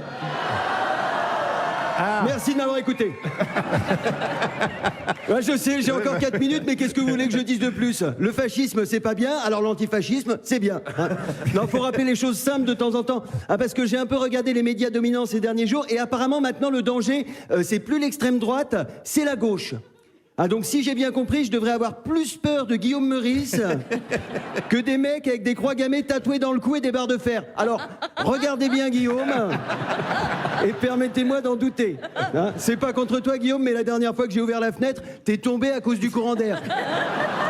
Après chaque apéro, Guillaume, il a la gueule pleine d'huile parce qu'on le confond avec le cure-dent pour choper les olives. Guillaume, quand il est parti vivre à Rennes, les déménageurs, ils l'ont roulé dans du papier bulle parce qu'ils ont cru que c'était une lampe halogène. Non, heureusement qu'il y a des groupes d'autodéfense populaire comme la Jeune Garde, parce que si vous comptez sur Guillaume, Aymeric, Juliette et moi pour lutter contre les néo-nazis, hein, si vous comptez sur nous, dans 10 jours, la devise de la France, c'est Ein Volk, Ein Reich, Ein Jordan. Avec Aymeric qui est là, oh, ça a arrêté de faire la gueule, c'est pas si dégueu le schnapps. Ça fait 2 semaines qu'on entend en boucle, la violence n'est jamais une solution, il faut combattre sur le terrain des idées, ok? Du coup, on retire les corps des Manoukians du Panthéon et les fout à la déchetterie parce qu'ils ont fait des gros bobos au SS. On débaptise les rues Jean Moulin, il a fait sauter des trains. Hein? Vous pensez à tous les gens qui sont arrivés en retard au travail à cause de lui? L'antifascisme, en 40 comme aujourd'hui, c'est de la défense. Hein, de la défense face aux violences des fascistes contre les juifs, les musulmans, les noirs, les arabes, les asiatiques, les roms, les LGBTQIA+, les femmes, les féministes, les écolos, les syndicalistes. C'est fou! C'est fou en fait! En fait, ces gens n'aiment personne. Quoi. À la fin, quand ils auront buté tout le monde, parce que c'est le projet de base, hein, c'est pas beaucoup plus subtil, ils vont se retrouver entre eux comme des cons. Bah, qu'est-ce qu'ils ont fait maintenant? Et ils vont commencer à s'entretuer parce qu'ils savent faire que ça. Hein. Du coup, les fachos, est-ce que ce serait pas un gain de temps si vous commenciez dès maintenant? Je pose la question. Je pose la question. Je n'y réponds pas, je pose la question. C'est quoi cette mode de très mauvais goût qui revient là de renvoyer dos à dos ce qu'ils appellent les extrêmes? Les fascistes et les antifascistes, c'est pareil? Non, c'est pas pareil. Hein, la preuve, s'il n'y a plus de fascistes, il n'y a plus d'antifascistes. Alors que s'il n'y a plus d'antifascistes, eh ben, il y a toujours Alice Cordier, Jordan Florentin, Pascal Praud, Éric Tegner, Laurent Wauquiez, Éric Ciotti, Bruno Retailleau, Laurent Nunez et tous les trous du cul au bras tendus qui ont défilé à Lyon en mémoire d'un collègue qui était visiblement plus doué au catéchisme qu'à la boxe. Tiens d'ailleurs, vous vous souvenez, il y a quelques mois, j'avais dit que je soupçonnais fortement le ministre de l'Intérieur d'être une grosse cuve à pisse. Oui. Eh bien, oui. L'étau se resserre. L'étau se resserre depuis qu'il a autorisé une manifestation de fans d'Hitler, alors qu'il avait interdit des rassemblements contre le génocide à Gaza, parce qu'il craignait que soient tenus des propos à caractère antisémite. Nunez, tu lui écris Jacob de Lafont sur son gros crâne, tu le laisses la bouche ouverte dans une salle de bain, les gens n'y voient que du feu. Quand ils ont fini, ils appuient sur son nez, ils croient que c'est la chasse d'eau. Mais c'est pas le seul, Laurent. Hein. Avec tous ceux qui, depuis 15 jours, essayent de faire le lien entre la mort du navillon lyonnais et la France insoumise pour les disqualifier politiquement, il y a de quoi remplacer toutes les toilettes sèches des vieilles charrues. Je vous explique le programme. On se goinfre de Queen Yaman. On garde tout pendant 3 jours en serrant bien les fesses. Et à la fin du festival, on aligne Aurore Berger, qui a proposé au RN de participer à un barrage contre les insoumis. François Hollande, qui a dit que Jean-Luc Mélenchon a contribué à banaliser l'extrême droite. Bernard Cazeneuve, qui refuse de choisir dans le cas d'un duel entre le RN et LFI aux élections. Glucksmann, Valls, Macron, Gage, Braun-Pivet, Bréjon, Lecornu. On desserre la ceinture et on donne tout ce qu'on a. Et comme on parle pas la bouche pleine, ça leur donnera enfin une raison valable de faire une minute de silence. Merci de m'avoir écouté. Pierre-Emmanuel Barré, on retrouve en tournée dans toute la France, au Bataclan, à Paris, au printemps. Et toujours en librairie, les chroniques de Saint-Roustan. Mais non. Mais si, on est toujours avec Christophe-Cécile Garnier, journaliste à Street Press. Et j'ai hâte d'aller voir les commentaires sous la vidéo de Pierre-Emmanuel. Et ça a un lien avec ma prochaine 100% ça part chez Frontières. Et ça a un lien avec ma prochaine question. Comment vous gérez à Street Press justement, ça, la haine en ligne, les commentaires, les coups de pression, les menaces de mort, j'imagine. Ouais, non. ouais, sympa. Ouais, ça va. Non, mais est-ce que ça vous affecte ? Est-ce que vous avez des gens qui modèrent ? Enfin, c'est toujours un peu con à dire, mais on évite de regarder, globalement. Et puis après, on essaye aussi d'en parler un maximum entre nous et tout, quand il se passe des choses. Notamment, tout à l'heure, j'ai parlé de ma collègue qui avait, subissait beaucoup de violences sexistes par rapport à ça. On essaye d'en parler chaque fois à ce niveau-là. À d'autres moments, en fait, en même temps, quand on se prend pour la 100e fois, genre sale gauchière, c'est tout, j'avoue, ça fait plus rien. Ça, c'est le niveau 1. Voilà, globalement, voilà. Après, des fois, il y a des menaces. C'est vrai que ça peut toucher un peu plus. Après, on essaye de faire attention au maximum. Moi, j'ai beaucoup compartimentalisé ma vie. Des trucs qui, en fait, ne devraient pas arriver dans une démocratie. Mais on se doute que tu t'appelles pas Christophe-Cécile. Personne ne s'appelle comme ça. Non. Ouais. C'est pas lui alors les autographes. C'est un pseudo. Merde. On recommence depuis le début. Non, pardon, je t'ai interrompu pour dire n'importe quoi. Non, mais du coup, j'ai beaucoup compartimentalisé ma vie. J'essaye de faire en sorte qu'on ne connaisse pas mon adresse, de pas savoir avec qui, je suis, ce genre de choses. Mais c'est des trucs auxquels, en effet, on se dirait pas. Dans un autre métier éventuellement auquel on penserait pas oui, mais il y a une petite pression quand même. Il y a cette pression là. Après comme moi je t'ai dit tout à l'heure, il y a une fois une personne qui m'a menacé par message. J'ai appris un an plus tard qu'elle était morte dans un accident de la route. Donc voilà, le karma des fois. Ne pas écrire au volant. La sécurité routière. Et est-ce que vous recevez, est-ce que vous subissez des pressions politiques à Street Press ? En vrai, non. On a. T'as l'air un peu déçu, quoi. Un peu déçu, ouais. Non, mais en dehors, je veux dire, des attaques du RN. Oui. Pas tant que ça, parce que je pense que nos enquêtes sur l'extrême droite intéressent globalement tout le monde. Même les députés macronistes, des fois, sont très contents qu'on aille faire des enquêtes sur le RN. Même si, ça les aide dans un cadre pour des élections. On n'est pas dupes, évidemment. Mais globalement, à ce niveau-là. Après, on est journaliste, donc on a toujours un peu des moments de pression sur des articles, évidemment, que ça compte pour tous les partis politiques. Mais c'est vrai que le RN, après, eux, globalement, ils nous répondent jamais. Donc ça aide aussi à ne pas avoir de pression, de ne pas de leur envoyer des questions, des messages pour qu'ils répondent, de les appeler et de ne jamais avoir de réponse. Mais on en a des fois, là, on en a eu un récemment, Laurent Jacobelli. Donc député, député de l'Est. Il est dans la salle, a priori, il vient de s'exprimer. Il s'est réveillé. Il est mort aussi. Arrêtez de le menacer, vous mourrez.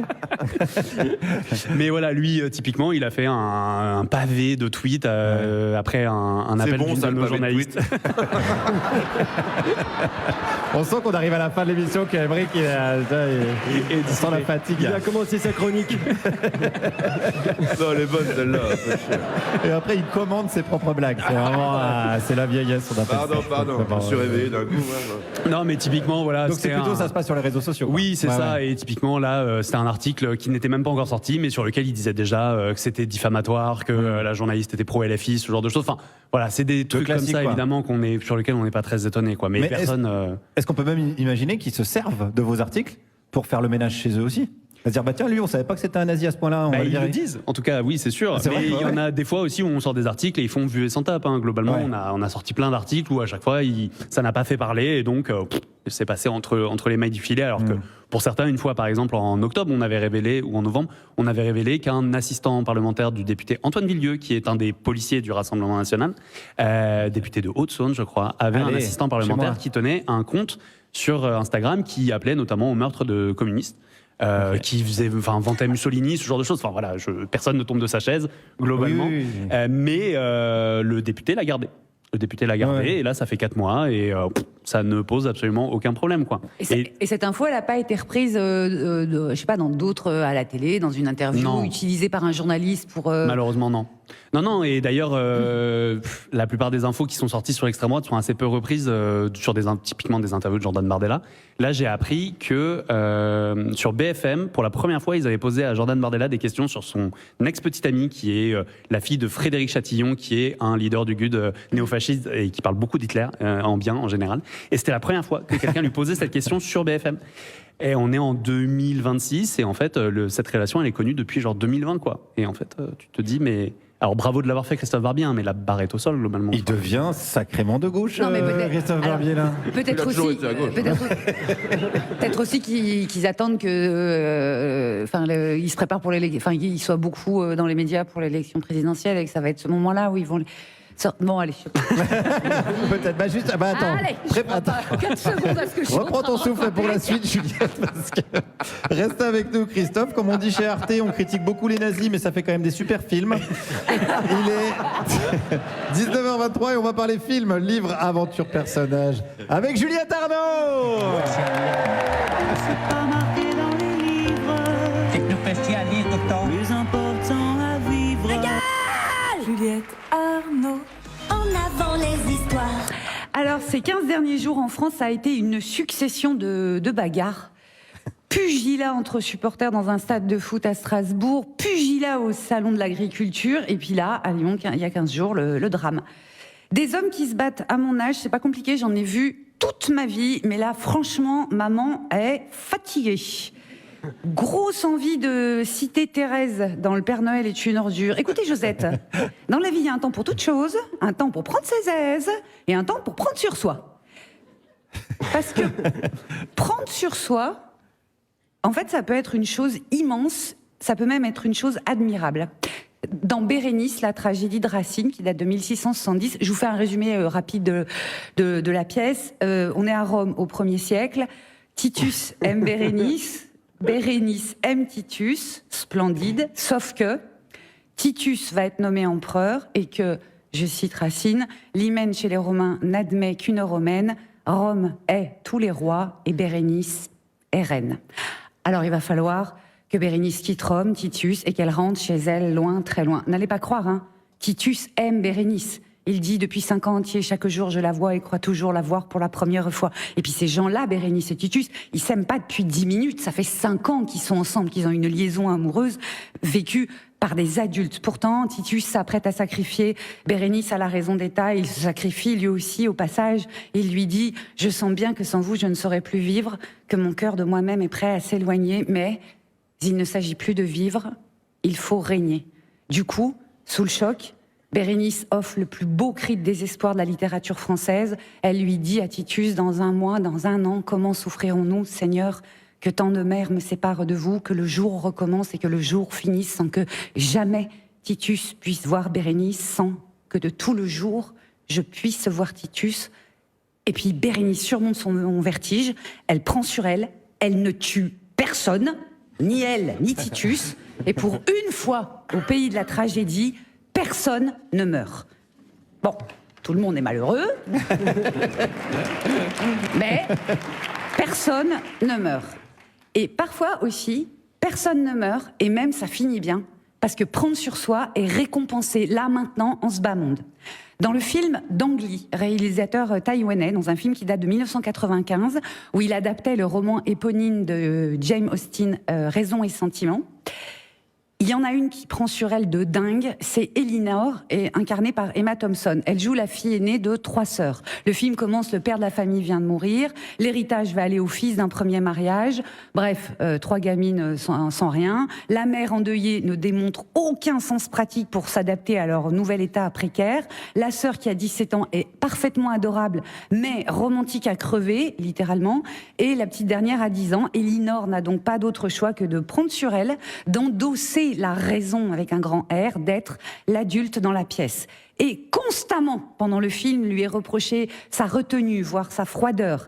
Et Elinor, elle encaisse, elle prend sur elle pour protéger les autres. Et nous, on la regarde morfler en silence et on a envie de crier dans nos mains. Oh! Et puis enfin arrive une scène folle. Enfin, la maîtrise d'elle-même d'Elinor peut cesser. Elle a protégé sa famille et s'annonce pour elle un bonheur inespéré. Et la jeune femme éclate en sanglots. Elle ne verse pas à face caméra 1 ou 2 larmes parfaitement cinégéniques. Non, elle éclate, détournée de la caméra de profil, pas un mot articulé. Le corps se rend, on voit tout son corps lâché, pris de soubresauts. Et au milieu de nos larmes à nous, on lui chuchote « Vas-y ma grande, pleure, sanglote, lâche, débonde ton cœur ». Bref, faites inscrire sur ma pierre tombale. On lui avait seriné toute sa vie, pleure, tu pisseras moins.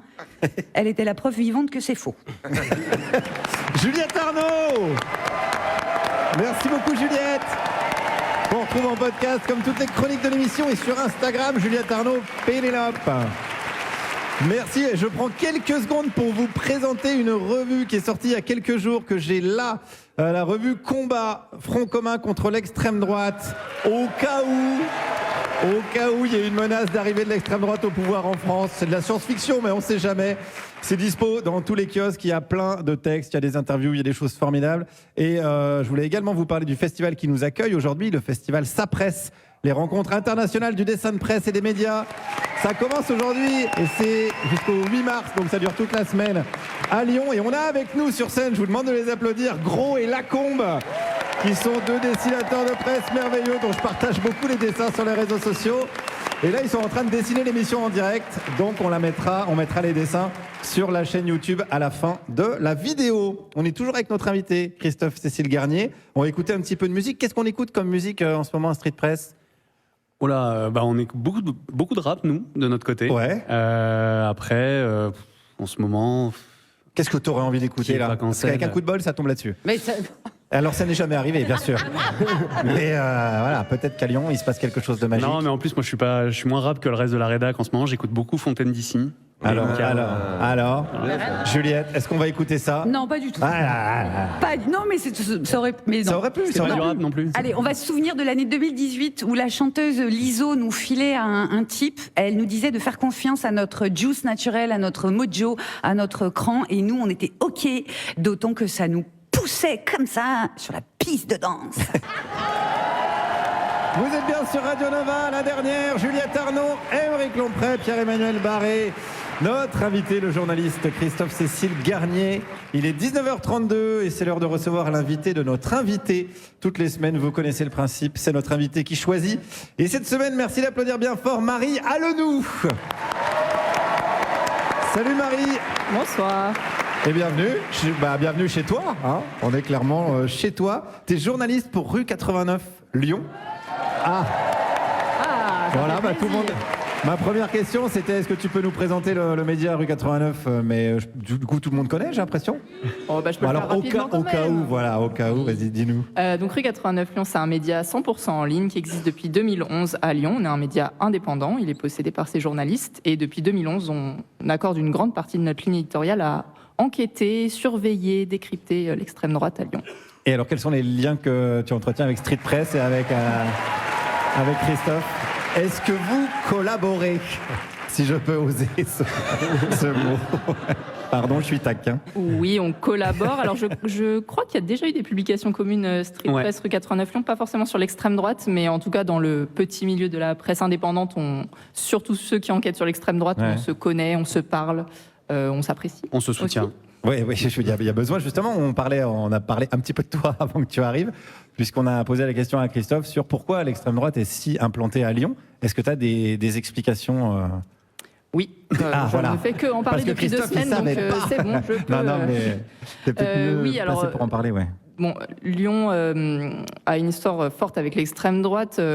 Je vais parler des dernières années quand même, des 30-40 dernières années, surtout parce qu'il y avait beaucoup d'un penseurs négationnistes, révisionnistes qui étaient à Lyon, qui avaient fondé un groupe de recherche, notamment à l'université Lyon 3, donc qui a été pendant longtemps un espèce de bastion intellectuel de l'extrême droite. Est-ce que c'est là où il y avait Bruno Gollnisch Tout à fait, il faisait partie de ce groupe. Voilà. Et ça a attiré à eux, comme l'expliquait Christophe, tout un tas d'étudiants d'extrême droite qui ont ensuite fondé des groupuscules qui étaient moins sur les idées, un peu plus sur le coup de poing. Et on a eu plein de mouvements au fil des années qui se sont développés, le GUD, le Bastion social, Génération identitaire, au point qu'en 2019, on a eu un super... les renseignements nous ont dit que Lyon était le berceau de l'extrême droite à Lyon. Bravo, en France, bravo. Voilà. Félicitations. Joli titre. Ouais. Et j'ai un peu les mêmes questions que j'ai posées à Christophe. Comment tu fais, toi, pour enquêter ? Alors, en plus, tu es sur place.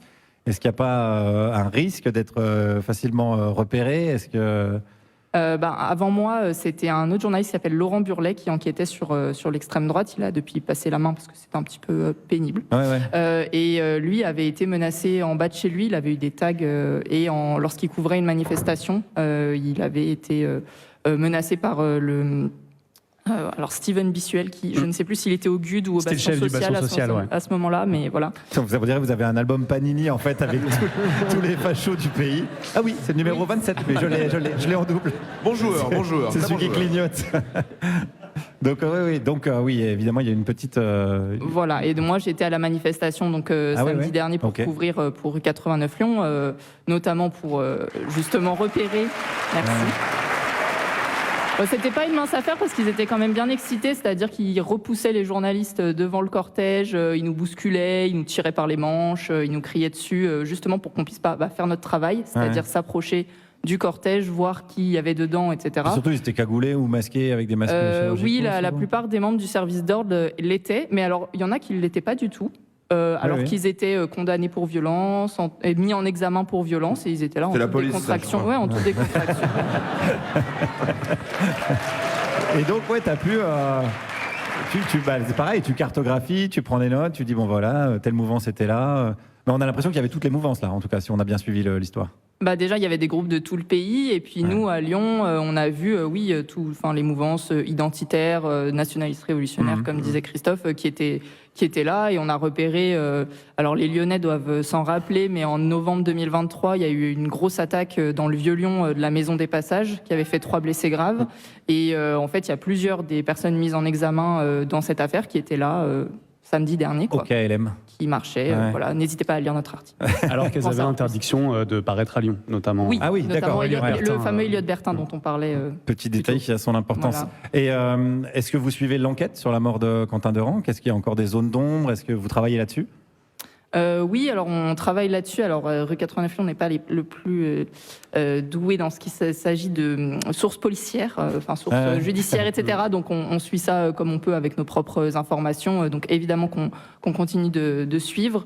Et là, je pense qu'il va y avoir un certain temps avant qu'on ait quand même quelques infos. Mais nous, ce qu'on aimerait savoir, c'est si le parquet va aussi interpeller des personnes qui étaient de l'autre côté de la bagarre, c'est-à-dire de l'extrême droite, savoir un peu plus qui était là, pourquoi, comment s'est déroulée la bagarre qui a précédé du coup la mort de Quentin Derenc. Et dans le cadre des municipales, j'imagine que rue 89 Lyon suit ça. Est-ce qu'il y a une droitisation aussi à Lyon ? On parle beaucoup de Jean-Michel Aulas en ce moment. Jean-Michel Aulas a quand même demandé à ce que le portrait de Quentin Derenc soit affiché sur l'hôtel de ville de Lyon. Donc c'est pas Grégory Doucet qui l'a fait, qui est le maire écologiste, c'est finalement Laurent Wauquiez qui l'a fait sur l'hôtel de région. Droitisation, je sais pas, il y a eu quand même à Lyon une certaine lutte contre l'extrême droite de la part d'élus plutôt centristes, comme par exemple Thomas Rudigos. Donc c'est étonnant de savoir que Thomas Rudigos, qui est dans la même alliance que Jean-Michel Aulas, les gens rient parce qu'il y a un ballon qui passe au-dessus de J'ai vu ta tête. Ça m'a légèrement déconcentré. Voilà, mais bon, tout va bien, tout va bien. Allez, tu peux poursuivre. Donc c'est étonnant de voir qu'au sein d'une même alliance, il peut y avoir des personnes qui ont lutté contre l'extrême droite, qui ont fait face aux conséquences, parce que Thomas Rudigos a lui-même été ciblé par l'extrême droite, et avoir Jean-Michel Aulas qui demande le portrait d'un militant néofasciste sur l'hôtel de ville. Le confusionnisme marche à plein régime. Merci beaucoup en tout cas d'avoir été avec nous. Et j'imagine qu'on peut aller s'abonner. Oui. Oui, abonnez-vous. Allez vous abonner. On est en pleine campagne de financement en plus. Voilà, rue 89 Lyon. Rue 89 Lyon, campagne de financement. Marie Allenou. Merci beaucoup, qu'on peut applaudir encore. Merci. Soutenez-les, sinon ils vont être obligés de faire comme nous et mettre de la pub partout. D'ailleurs, c'est maintenant la pub. Vous êtes toujours sur Radio Nova, la dernière, Juliette Arnaud, Émeric Lompré, Pierre-Emmanuel Barré et notre invité, Christophe Cécile Garnier de Street Press. On parlait d'organiser la riposte. Lui, il est aux commandes de celle de Radio Nova toutes les semaines avec son émission. Et dès qu'il le peut, chez nous aussi, Hakim Omiri. Salut les gens. Salut. Alors, cette semaine, j'ai appris qu'en France, 50 000 foyers fortunés échappent à l'impôt. Nous, on avait envie de remettre l'impôt sur la fortune, alors qu'en fait, il fallait juste essayer de remettre l'impôt, quoi. L'impôt, c'est devenu un privilège de pauvres. Comme les accidents de travail, c'est à nous. Pourtant, les impôts, ça sert à plein de trucs. Par exemple, à avoir une couverture sociale. Sauf que le patronat a tiré la couverture et s'est enroulé dedans comme ta meuf un soir d'hiver sans chauffage. Du coup, on leur dit au patron, bah oui, mais il fait froid là. Et ils nous disent, bah vous voyez que la couverture, elle marche pas. Nous, on paye des impôts pour avoir des services publics et on nous dit qu'ils sont là, mais ils sont pas là. On a des services publics de Schrödinger, en fait. Et ils nous disent, l'école est gratuite, elle est la même pour tous, égalité des chances, méritocratie. Bah allez-y, mettez vos gosses dans le public, vu que vous êtes ministre de l'Éducation nationale. Non. Non. Ça m'arrange pas.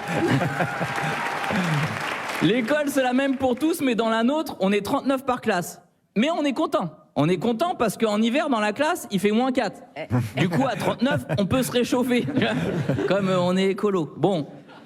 On paye des impôts comme on paierait un crédit pour construire une maison. Sauf que nous, on paye les mensualités, mais on n'a pas de maison. Au bout d'un moment, on le dit, mais attendez, il est où mon logement? Et ils sont là. Ah, vous voulez vous loger? Ah ouais, mais c'est pas possible, ça. Si tu veux un logement, faut un loyer comme tout le monde. Bah oui, mais elles servent à quoi mes mensualités? Bah à construire des trucs. Comme mon logement? Ah non, comme ma piscine.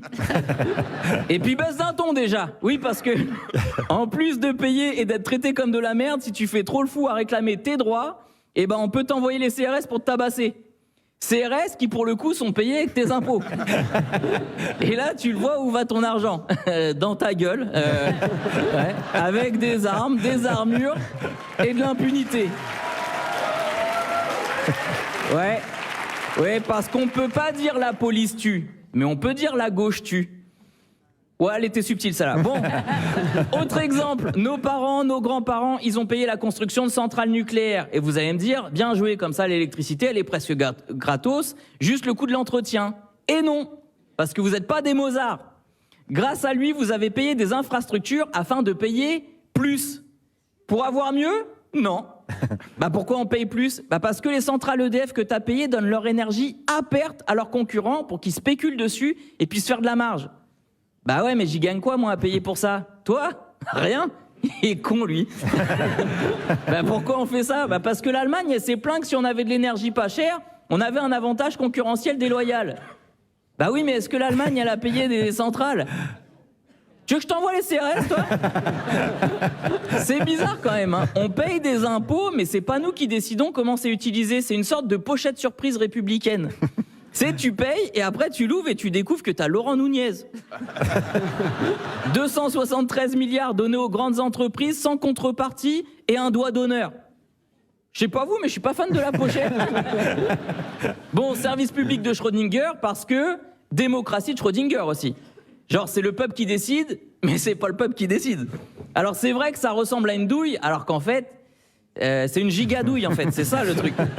En France, ceux qui font n'importe quoi avec notre oseille n'ont pas de compte à rendre sur ce qu'ils font. Et ça, c'est un concept. Macron et Bruno Le Maire nous ont endettés de plus 1000 milliards. Ils sont pas responsables. Personne ne va en tôle, personne ne rembourse. Enfin, si, nous. Nous et nos enfants, et nos petits-enfants, et nos petits-petits-enfants, et nos petits-enfants. Des enfants qui n'ont rien demandé, mais Macron, il s'en fout, il n'y a pas d'enfants. Bon. Quand il passe à la caisse, il dit « Tiens, tu mets ça sur le compte de Timéo, il va te payer en 2080. » Je précise, je suis pas contre payer des impôts, évidemment. J'aimerais juste savoir où va mon argent. Et commencez pas à me dire que c'est compliqué à expliquer. Parce que l'argent, il est méga traçable quand il est dans mes poches. Par contre, dès qu'il est dans les leurs, ça devient Xavier Dupont de Ligonnès. Après, je sais pas où va mon argent, mais je sais où il va pas. Voilà, il va pas dans l'éducation, il va pas dans la recherche médicale, il va pas dans nos hôpitaux. Il y a des infirmières. Il y a des infirmières qui ont plus d'heures sup non payées qu'il y a de foyers fortunés qui échappent à l'impôt. Et eux, je rappelle, ils sont 50 000. Alors pensez à bien voter. Merci beaucoup. Hakim Omiri, merci beaucoup Hakim. On te retrouve en spectacle à Paris, au Théâtre de la Gaîté, rive gauche, à Montparnasse. Ouais. Et en tournée un peu partout. 17 avril, Graveson, le 14 mai à Liège. 6 octobre, Aix-en-Provence. 29 octobre à Limoges. Ensuite, Poitiers, Tours, Bourges, Pornic. Et peut-être Lyon, on ne sait pas, Villeurbanne. Oui, c'est ça, mais dans longtemps. Dans longtemps, voilà, merci. Merci Hakim. On est toujours avec notre invité Christophe Cécile Garnier. On parle de lutte, de bataille culturelle. Est-ce qu'elle passe aussi par tes choix artistiques ? C'est ça qu'on a voulu savoir, et plus précisément, ce que Juliette Ardo a voulu savoir. Et je t'ai demandé, Christophe, quel film t'était resté de l'enfance? Et tu m'as répondu Star Wars, George Lucas, 1977, vu, et je te cite, pour la première fois à 6 ou 7 ans, et je te cite toujours, le meilleur film du monde. L'Empire contre-attaque. Oui, ok. C'est vraiment c'est spécial. Il y a un globe. Alors j'imagine que depuis tu les as vus et revus avec forcément d'autres perspectives, mais de cette première fois, donc quand tu avais 6 ou 7 ans, il t'en est resté quoi de si précieux? La perception que les méchants gagnent à la fin. En fait, moi j'avais ce truc à 6-7 ans, je regardais avec des Disney, à la fin tout se passait toujours bien, et la fin de l'Empire contre-attaque, c'est un peu dark, quoi. Il y a un Luke qui perd sa main, les rebelles ils ont perdu, enfin, c'est un peu la dèche, quoi. Et c'est ça qui t'est resté? Ouais, que la vie c'est... C'est de la merde, d'accord, ok. Non, mais parfois, ouais, ça passe par des défaites, quoi, avant de gagner. Et après, je suis sur un petit truc. Et est-ce qu'il y avait eu des adultes est-ce que tu t'avais demandé à des adultes autour de toi, tes parents peut-être, Ouais, j'ai dû leur demander pourquoi les méchants ils gagnent à la fin, ouais. Et ils t'ont dit que t'avais mal vu? Non, je crois qu'ils ont juste été un peu gênés de répondre. Ça arrive, c'est la vie. Oui, c'est pas faux. Je t'ai demandé ensuite quel livre t'avait donné envie de devenir une grande personne. Eh bien, j'ai le regret de vous annoncer que c'est un délinquant qui t'a servi de guide pour le monde des adultes, puisque c'est Arsène Lupin, personnage créé par Maurice Leblanc au début du XXe siècle, gentleman mais surtout cambrioleur, qui au départ, j'ai appris ça, nourrissait des convictions anarchistes. Exactement. Et ça lui a passé, à partir du moment où il y a eu la Première Guerre mondiale, parce que c'était plus tellement à la mode, l'anarchisme. C'est ça qui fut décisif dans ton amour pour lui? Ouais, bah du coup, cette question, j'ai eu méga mal, j'ai eu du temps avant de répondre, parce que j'ai vraiment un peu, j'avais pas du tout la réponse. Et en fait, en y repensant bien, ouais, c'est... Alors, je vais pas réécrire l'histoire et dire que oui, c'est ça qui m'a formé à l'anarchisme et tout ça, pas du tout. Mais c'est vrai qu'il y avait cette perspective, en fait, que, bon, déjà, le gars était stylé, de une. Il volait les riches, de deux. Et j'aimais bien. Et mon dessin préféré animé, c'est Robin des Bois aussi, avec les petits renards et tout. Mais il est moins bien habillé. Il est moins bien habillé, ouais. Non, l'autre était plus stylé quand même. Le chapeau haute forme, ça fait beaucoup et tout. Mais c'est vrai que, ouais, non, ça faisait... Quand j'y ai réfléchi, vraiment, je me suis dit, ouais, c'est plutôt vers ça, à la rigueur, qui m'a amené à vouloir grandir, ouais. Il y a un truc aussi avec Arsène Lupin, c'est qu'il est connu pour changer d'identité, pour se grimer, pour se déguiser. Et je me suis demandé si ça avait aussi à voir, parce qu'un journaliste qui enquête, qui fait de l'investigation, il peut pas se présenter forcément tel qu'en lui-même. Ouais, en effet. Mais pour autant, tu peux te présenter différemment, mais en ayant exactement le même visage. C'est ça qui est un peu. Mais c'est un peu ça qui est rigolo, moi, dans le métier que je fais, c'est qu'en fait, on se dit, journaliste à Street Press, donc. Globalement, la droite, les FAF, l'extrême droite, ils détestent. Oui, mais ça m'empêche pas de parler avec ces gens. C'est même la base de mon métier, en fait, moi, de parler avec des gens qui sont d'extrême droite, de voir ce qu'ils disent et tout. Et en fait, c'est vrai que j'ai pas forcément plusieurs identités, mais qu'il y a plusieurs facettes de moi que je choisis d'amplifier ou non dans mon métier. Si jamais je suis dans une réunion de mecs d'extrême droite, comme j'ai pu l'être, par exemple, j'ai fait un reportage sur le Bastion social en 2018, donc mouvement néofasciste, j'étais avec eux durant la soirée, en soi... Passer une très bonne soirée. J'étais là pour globalement enquêter sur eux et montrer à quel point il y avait de la violence, il y avait de l'antisémitisme, du racisme, ce genre de choses. Mais sur le moment, tu arrives à trouver, en fait, parce que tu es obligé aussi, c'est mon travail, sinon j'aurais peut-être pu passer un mauvais moment si jamais j'avais commencé à les clasher. Mais tu trouves aussi un peu quelle facette tu vas orienter. Pareil, quand je rencontre quelqu'un, un mec de droite éventuellement qui a des infos à me filer, c'est pareil, c'est une nouvelle identité que tu vas mettre un peu pour...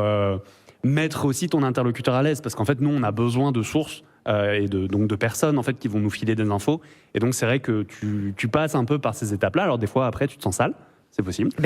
Tu fais comme tout le monde, tu prends une douche. Je t'ai demandé enfin quel livre... On l'a déjà dit. Oui. Et c'est mieux de l'apprendre le soir, tu sais, que pour tes draps. Bref, quel livre, je t'ai demandé enfin quel livre te fait rire, et tu m'as répondu, et je remercie ton père, puisque c'est lui qui t'a fait découvrir le personnage de BD Lucien de Franck Margerin, qui est né à peu près dans les années 80. Alors c'est un guitariste de rock de Châtillon, perfecto en cuir, banane gominée, et puis ses potes, Gilou, Ricky, Riton, adepte de plans galères. C'est ça, c'est ça qui te plaît chez Lucien? Exactement, ouais. En fait, c'est un... Pareil, c'est une BD, je peux m'y remettre dedans et ça me fera toujours marrer, alors qu'en effet, c'est dans les années 80 que j'ai pas connu, du coup. C'est peut-être pour ça. C'est peut-être pour ça aussi, ouais. Mais c'est vrai que j'aimais bien, et puis c'était un truc de lien avec mon père aussi, du coup, on se ressort en fait encore régulièrement des trucs qui étaient dans ces BD, un peu en référence et tout, dans des moments que personne ne comprend, entre lui, moi, mon frère et tout, donc c'est des trucs aussi qui nous lient, quoi. Merci beaucoup, merci Christophe, merci Juliette. Il est 19h53 sur Radio Nova. Et c'est presque l'heure de nous quitter, mais pas avant d'avoir pris de la hauteur et du recul sur l'actualité, tant elle est brûlante, comme la flamme de la résistance, qui ne doit pas s'éteindre. Aymeric Lomprey.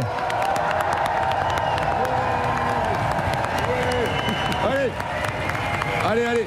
Oui. Allez, l'actualité. Eh oui. L'actualité est chaude. Elle est chaude comme le cerveau de Raphaël Glucksmann quand il essaie de réfléchir et après il est comme ça, il fait... Arrêtez de poser des questions.